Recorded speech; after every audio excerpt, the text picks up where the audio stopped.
everybody, and welcome back to my enrichment channel. Today we're going to talk about shortages. If any of you have gotten a chance to go to grocery stores or stores with your parents over the last few days, you probably noticed that there's no toilet paper. And you probably noticed that there's no hand sanitizer. And you probably noticed that other things are just flying off the shelves. And grocery stores just can't replenish. And we can actually explain that with an economic graph. So we're going to go back, we're going to go old school today, and we're going to take a look at what shortages do to goods and services. And we'll just take a look at what shortages do to toilet paper. So, as a review, because we've already done this, this is what I'm drawing is an equilibrium graph. And the first, let me just put toilet paper here so we know.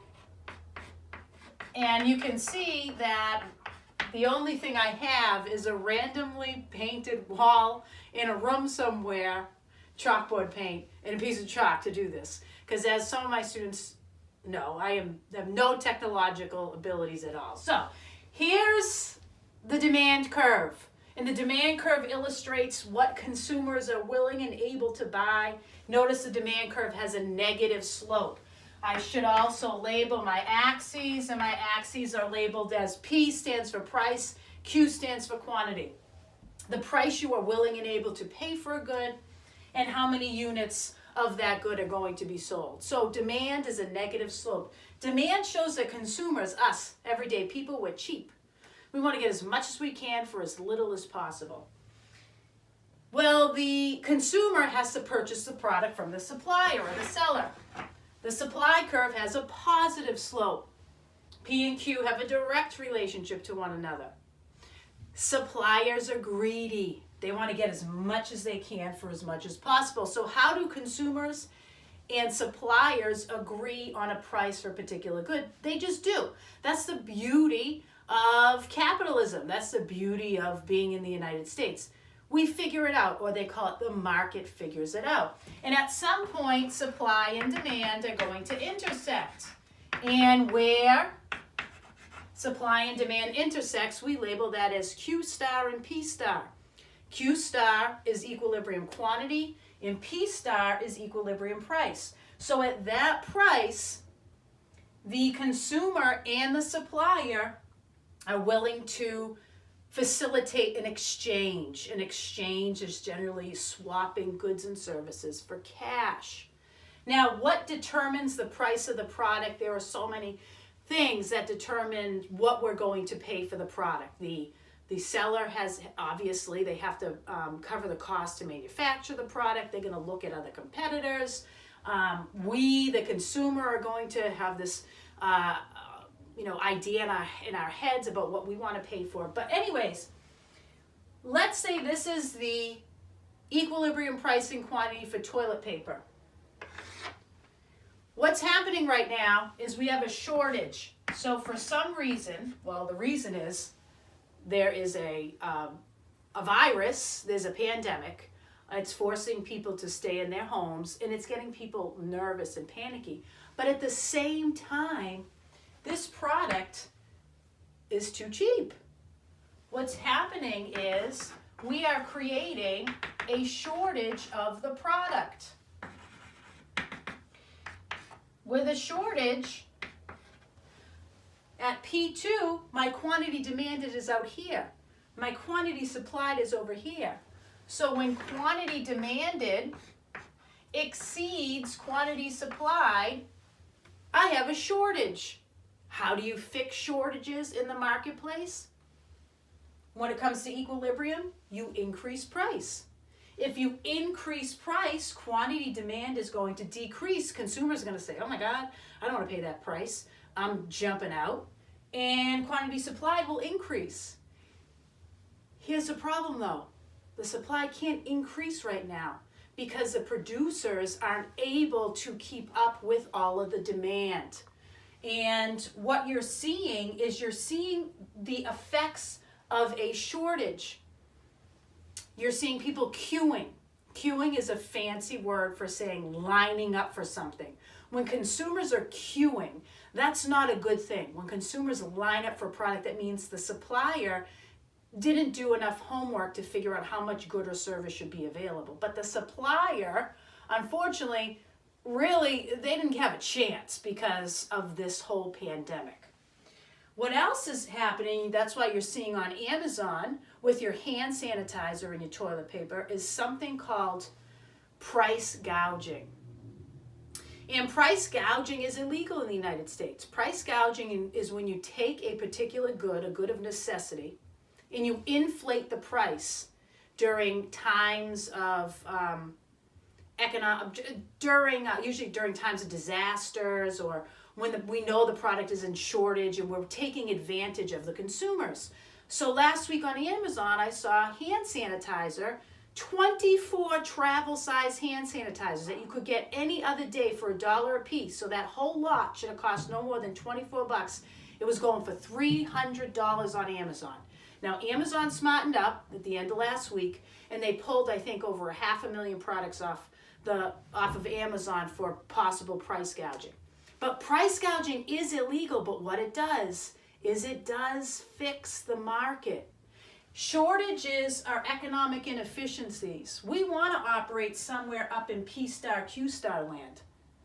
And if we do price gouge, what will happen is it will decrease demand, and at some point it will increase supply.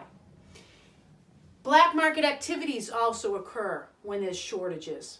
Black market activities means that you're selling the product under or away from the government's knowledge. So you're hearing stories of people hoarding, buying toilet paper, buying hand sanitizer, buying food, and then standing outside the grocery store trying to sell that toilet paper that they bought for $9 for $10 and $15. Yes, they are not a store, so to speak. It's an individual person. That is still illegal. Black market activity in the United States is technically illegal. So when you have shortages like this, you are going to continue to see black market activity, unfortunately. What needs to happen is something needs to give. So sellers need to find resources to make more of the particular product, or buyers basically need to settle down and simmer down and say, listen, we don't need, 150 rolls of toilet paper. Maybe I just need 12 rolls of toilet paper. Is it going to happen? I don't think relatively quickly. I think we're in this for the long haul. I think you're still going to see some price gouging out there, and I think you're still going to see, unfortunately, black market activity. But in the end, shortages do create economic inefficiencies. We ideally would like to operate at equilibrium. Obviously, that's not happening. Just quickly, look at that old school blackboard. It doesn't get much better than that. Who needs a whiteboard? Who needs a computer when you have just this simple little board here? So this is not a shortage anymore, but I just want to show you what else is happening. What may end up happening when it comes to some of these items like toilet paper and hand sanitizer. So just put TP here, we'll label P, and we'll label Q. Here's my equilibrium for toilet paper. Here's P star, Q star, equilibrium price and quantity. What's happening is that there is a great demand for toilet paper, which is, so we've increased the demand for toilet paper. And, you talk about those Tink steps that we looked at in class, the reasons why, those non-price determinants of demand that drive the demand curve up. One of those non-price determinants of demand is need right now. So need is driving the demand curve up in the market. So here's my original equilibrium point. Here's my new equilibrium point, the intersection of S and D2. So what is happening right now, or what will end up happening right now in the market, is the price of toilet paper is going to go up. Hopefully the quantity of toilet paper is going to go up. We'll have to see. But you may even find that stores are going to start increasing the price of toilet paper because we, the consumer, keep demanding it. We are telling them that we want it, and we are saying, yes, please, we're doing this. We're driving the price of toilet paper up. And eventually what you're going to see is you're going to see an increase in the price and the quantity. And it's going to happen with hand sanitizer too. So the moral of the story is, I don't have one. Maybe learn to make your own hand sanitizer at the moment. Because I don't know about you, but I don't need a package of toilet paper for 55 bucks. And I don't need hand sanitizer for 40.